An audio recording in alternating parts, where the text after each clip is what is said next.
Bonsoir Yannick Duport. Bonsoir Mathieu. Merci d'être avec nous ce soir sur Europe 1. C'est la suite finalement de ce dossier que nous avions ouvert lors de notre émission spéciale aux Assises de l'automobile au Mans. EDF veut utiliser l'électricité stockée dans les batteries électriques des propriétaires de voitures 100% électriques. 96% du temps, c'est ce qu'il faut retenir. 96% du temps, ces voitures sont à l'arrêt.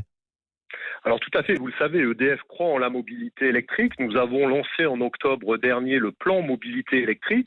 Nous voulons être le leader de la mobilité électrique en Europe, sur nos 4 grands pays, la France évidemment, le Royaume-Uni, l'Italie et la Belgique, pour contribuer à décarboner le secteur du transport qui représente aujourd'hui près de 20% d'émissions de gaz à effet de serre en Europe. Et EDF a un rôle à jouer grâce à son mix énergétique à 87% bas carbone, pour ainsi contribuer à la lutte contre le réchauffement climatique et l'amélioration de la qualité de l'air que nous respirons. Yannick Duport, du coup, ces véhicules électriques qui sont à l'arrêt pendant 96% du temps, ils représentent une source d'énergie pour EDF ?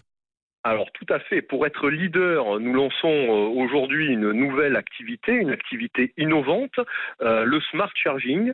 Et c'est Drive, la nouvelle filiale du groupe EDF, qui portera nos offres innovantes pour les flottes d'entreprises et des collectivités locales. Et avec le Smart Charging, c'est-à-dire la charge intelligente, et en particulier le V2G, le Vehicle to Grid, littéralement l'alimentation par le véhicule électrique du réseau, nous avons un tiercé gagnant qui est économe pour le client puisqu'il maîtrise mieux son budget. Il est aussi bas carbone pour la planète et optimal pour le système électrique. C'est intéressant pour le système électrique justement lorsqu'il y a explosion de la demande sur certains horaires, notamment en hiver. Alors je vais être un peu pragmatique. Dans un premier temps, ce serait une offre proposée aux flottes de véhicules, les entreprises, les collectivités, puis aux particuliers. On peut espérer gagner combien ? Alors effectivement, la cible première est plutôt pour les flottes des entreprises et des collectivités locales, mais nous envisageons dans un deuxième temps, on y travaille pour également les particuliers, pour accompagner le développement de la mobilité électrique partout et pour tous. Et dans les cas favorables, c'est de l'ordre du plein électrique. Effectivement, le prix dépend de l'usage et du temps où le client laisse brancher son véhicule. Donc vous pouvez compter de l'ordre d'un plein électrique, ce qui est déjà très bas puisqu'il est 4 à 7 fois moins cher qu'un plein d'un véhicule traditionnel thermique. Et une dernière question, Yannick Duport. Je rentre chez moi le soir, il me reste peut-être 30-40% d'autonomie. Je branche mon véhicule. J'ai envie que le lendemain matin, à 7-8 heures, quand je pars, il soit à 100%.